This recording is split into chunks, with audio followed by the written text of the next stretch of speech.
So what does narrative writing look like? So the most important thing with narrative writing is to paint a picture in your mind as you're reading the story. That way you have an idea of what's going on. Even a better idea. You've got paper tomorrow. Use that paper. You get a scratch sheet of paper. Use that paper to draw the characters out as you read the story. Make notes about them. This gives you an opportunity to really understand who that character is and be able to really visualize them. So what is Michelle talking about? So as we read this, I'm going to show you. So it's Pony Express. Go ahead and close your computers. We don't need to be on our computers. It is distracting you. Is that art? Huh? Is that art for No. Oh, I'd be in trouble. But if this is one that used to be a milestone question, so it's put online for us to use. So this is what it will look like tomorrow. Okay? Alright. The low morning sun stretched across the hotel dining room as a young cowboy walked toward the lone occupant. Shafts of light shone through the dust, producing gold bands, not quite parallel to the floor. Holding his new Stetson hat respectfully at his side, the cowboy walked toward the lone man. The man noted the cowboy's approach, rose, and extended his hand. "Ah, Mr. Sewell, I presume. I'm Derek Bollinger." Caleb Sewell was taken off guard at being addressed as Mr., especially by a man wearing a suit that Caleb couldn't afford with the wages of his last month's work. How many characters are in this first paragraph? Two. Two.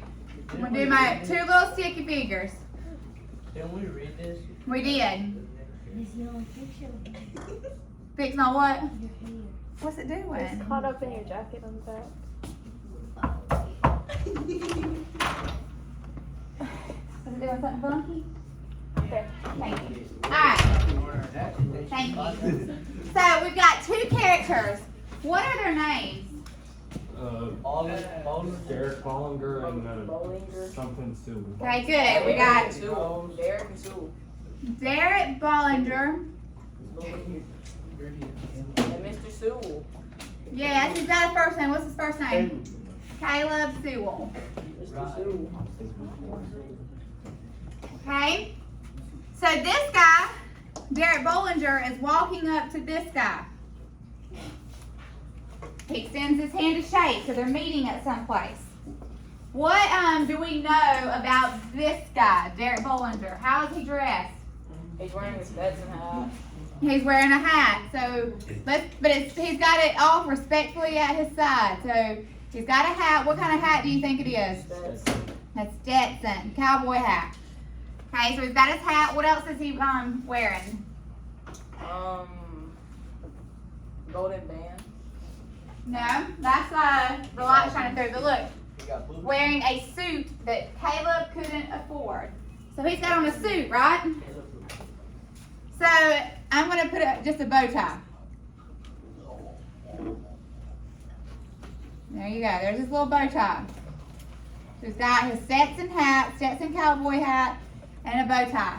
This is Mr. Bollinger, and he's walking up to Caleb. So let's see what happens. They extend hands, they shake. Yep, howdy. The words were automatically, and Caleb immediately regretted his lack of formality.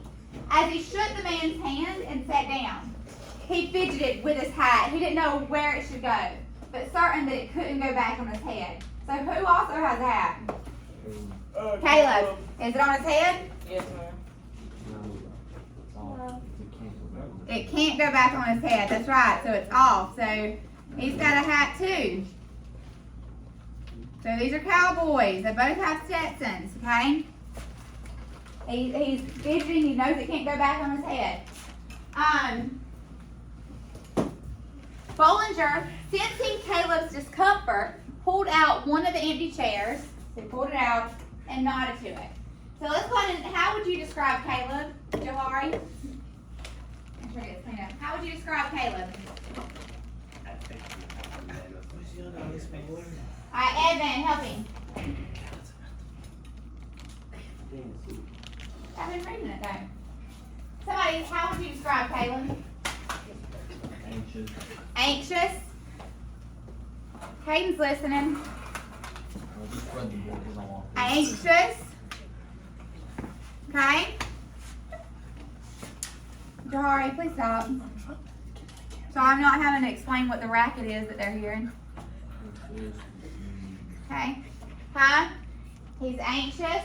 He is uncomfortable.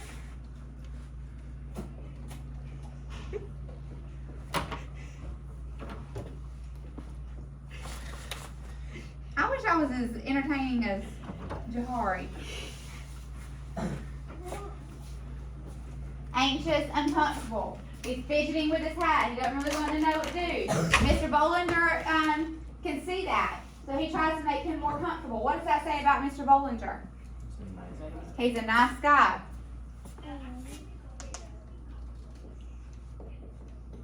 Okay? So, you know, there's some people that can just do that. They can sense things about other people. And instead of making fun of them or making them feel bad, they try to make them more comfortable. Y'all know people like that in your class? They can sense other people's anxiousness or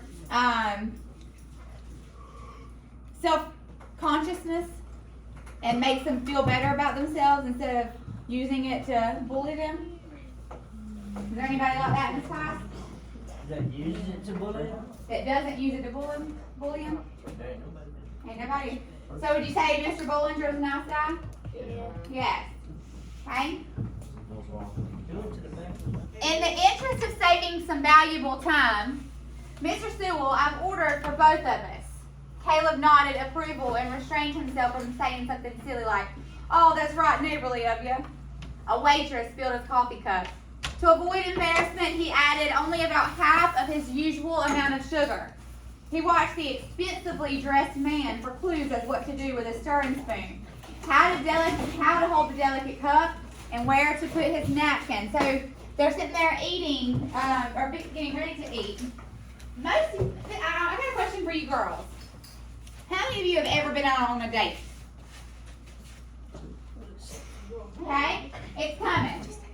All right. So listen. So whenever you go, so like I think about my husband. Okay, where's Lacey and? Okay, so when I first went on my first date with my husband, he okay, so I really like mayonnaise.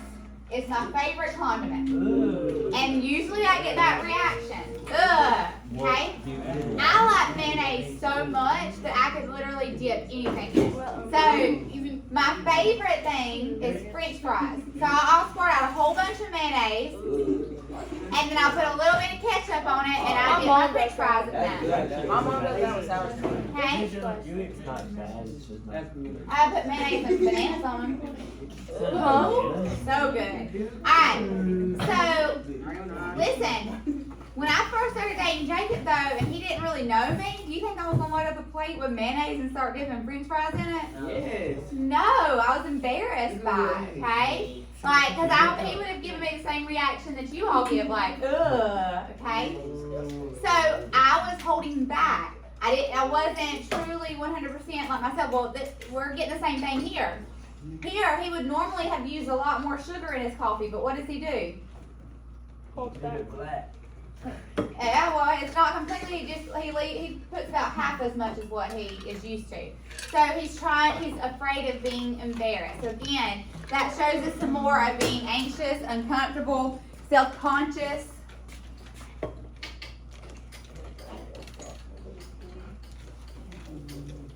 Okay. So he's definitely not a very confident person. Mercifully, 2 orders of steak, eggs, beans, and sourdough biscuits arrived before any more pauses set in. Eating made it easier for Caleb to avoid talking, so he's thankful that food came. Though he continued to watch Bollinger's actions closely, the man began enumerating Caleb's responsibilities as a Pony Express rider.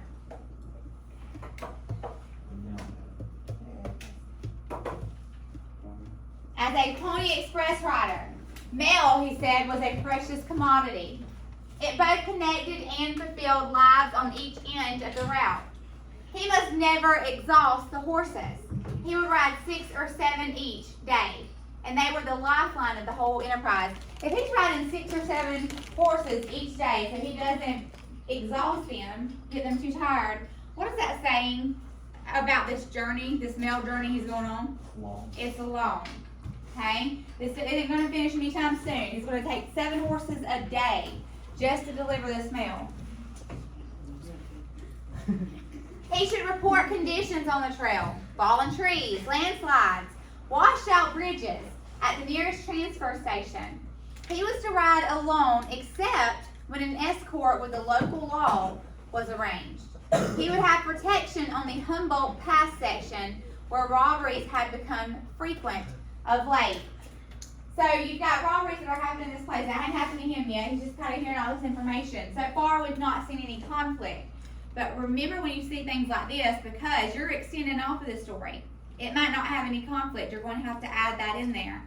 So make sure that you're paying attention to things like that, because that might be some things that you can use to add some conflict to your story. Caleb had been briefed on most of this when he filled out an application back home in Wheeling. So the best information he took from Bollinger was that it was acceptable to stop his bean juice with a biscuit. Bollinger did all the talking. To Caleb's great relief, Bollinger did not ask what had brought a man out to the wilds of the frontier. Y'all listen up. This is going to give us some good information about Caleb. He didn't know how to explain what a burden it was to have a family that wanted to determine how the rest of your life should proceed. He had no words to explain their disappointment at his wanting to chart his own course, not to mention how effortlessly he'd settled into life on the plains. So this guy has a family back home. Caleb does. Describe that family. Controlling. Controlling. They want to control his life. They want him to do exactly what they want him to do. What else? They've also got this. Money. Okay? They've also got money. But Caleb, old broke Caleb right here, he left that. He left that wife.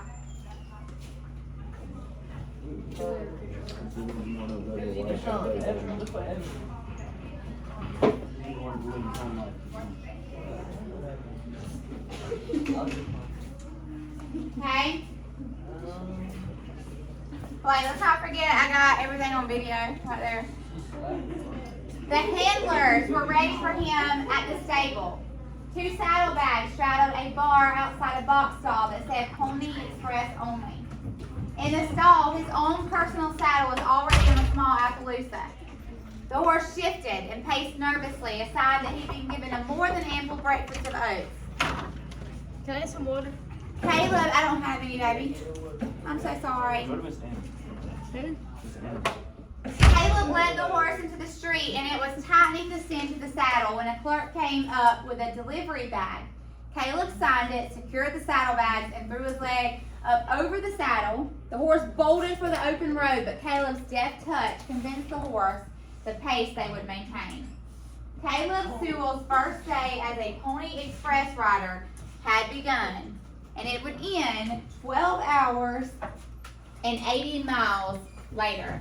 Alright, so which one of these guys is the horse rider? The dude with the Caleb. hat. Both of them got a hat on. The one with the bow tie thing there. No. Caleb. Here it is. Caleb. Okay?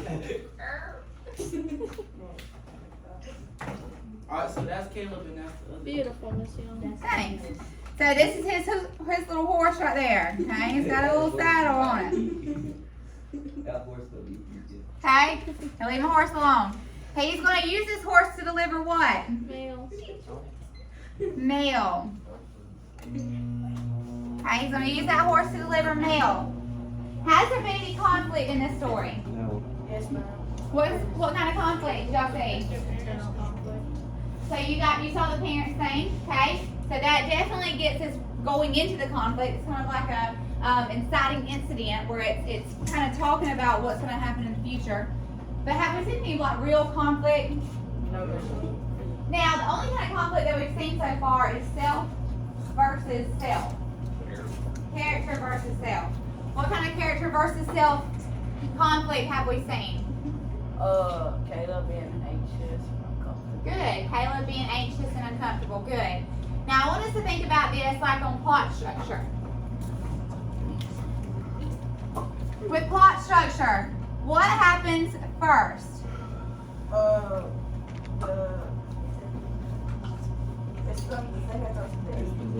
Exposition. What happens in that exposition? It expresses like the setting, the character. Good. Would you say that this is the exposition of the story? Yeah. Okay. So where do I need to go next? Looking at plot structure, style of focus, rising action. So if I'm here now, what can I expect to happen? Climax. No, all right here. It's building up to the climax. It's building up to the climax. How? By giving what? Conflict. Conflict. I'll send you out of my class because I'm recording. And these other kids are trying to learn because we've got milestones. We want to do good and finish up tomorrow. I know you do too. So let's go ahead and keep it together, please.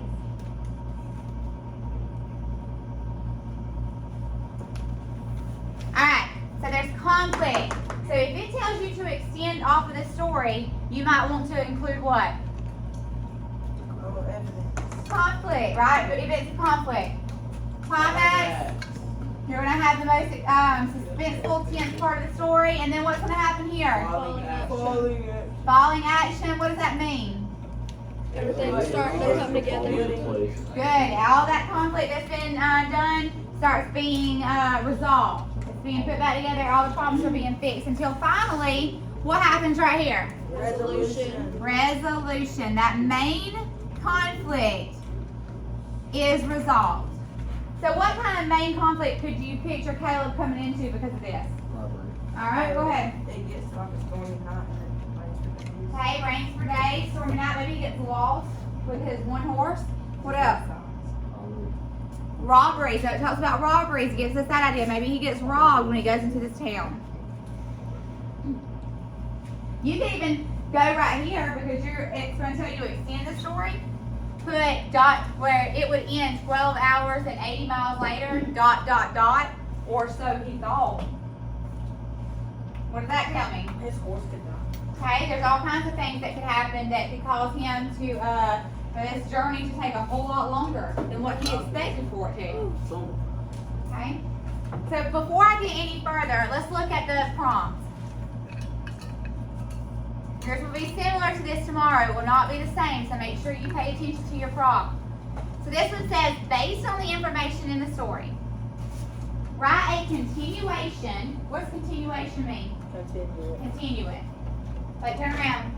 A continuation of the story that reveals Caleb's inner dialogue or his thoughts as he begins riding his first Pony Express route. What is inner dialogue? Yeah, when he's talking to himself, we all have it, right? I talk to myself all the time. Okay, as a teacher, I'm like, sometimes my face says what my inner dialogue is. Sometimes your face says what your inner dialogue is.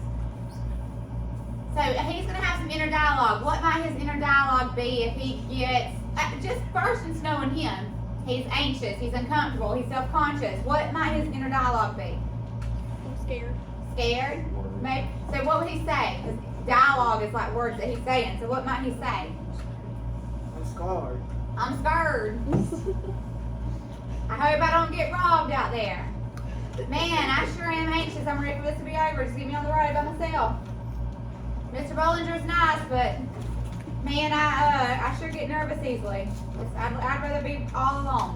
I don't know, okay? No, Mr. Bollinger sends him off by himself. Yeah. So then, we said some conflict that might happen. What's most important, guys, is that this follows plot structure. So if you've got those conflicts, you've got those problems, how does it have to end? How do you have to end your narrative tomorrow? With the resolution. with a resolution. That main conflict that you've developed, that you wrote into there, the problems, it has to be resolved in some kind of way. Now this is super important. We talked about dynamic and round characters. What is a dynamic character? They change. Okay, it's a character who changes. Is that what you said? Character who changes over the course of the story. They go through these problems, they go through the conflict, and they are changed in some way. They are not the same person at the end of the story that they are at the beginning of the story. So if we're looking at Caleb Sewell, who is our protagonist in here, what are some ways that he might change by the end of the story?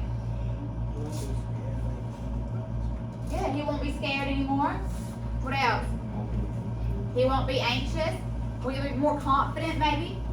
Okay? Maybe he finds a way to make some money. Okay? Maybe he comes back wealthy. Something happens. So think about that whenever you're writing your story. You're thinking about plot structure. You're thinking, how can that character change? Okay? He starts out nervous, anxious, uncomfortable. Comes out at the end being stronger than ever. That conflict makes him that way. Are y'all with me? Is this making sense? Your narrative tomorrow, are you nervous about it?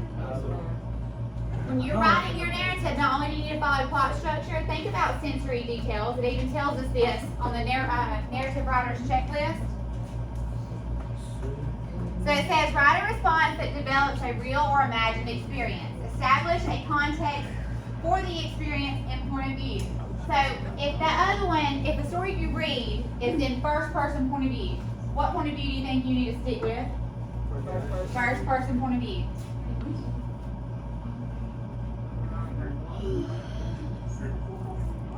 You can. Or you can just go straight into the story. It's up to you. Okay? So, if it's written in third person, limited. Say in third person, limited. If it's written as a drama, guess how you need to write it? As a drama, like a play. What is the omniscient? Omniscient, all-knowing, that's what every character thinks they're feeling. What makes it Limited and objective, you don't know what either character thinks they're feeling. Okay? So what do you think this story is?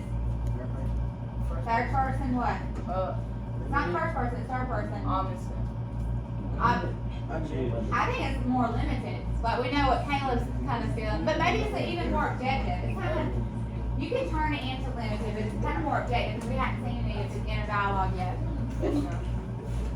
Alright, it comes down here and it says, use precise words and phrases, relevant descriptive details, and sensory language. What is sensory language? Huh? Not bad words. How does it look? How does it feel? How does it smell? How does it taste? If we're on a horse, what might he be smelling? Okay? He's sitting there at a nice restaurant with the food that's been ordered. What might he be tasting? Okay? Be descriptive. Use sensory language. Describe what's going on so the person that's reading your story feels like they're there too. They can visualize it. Alright.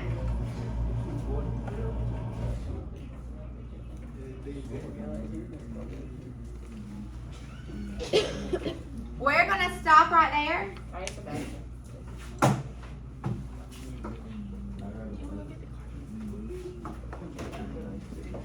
How many of you feel like you are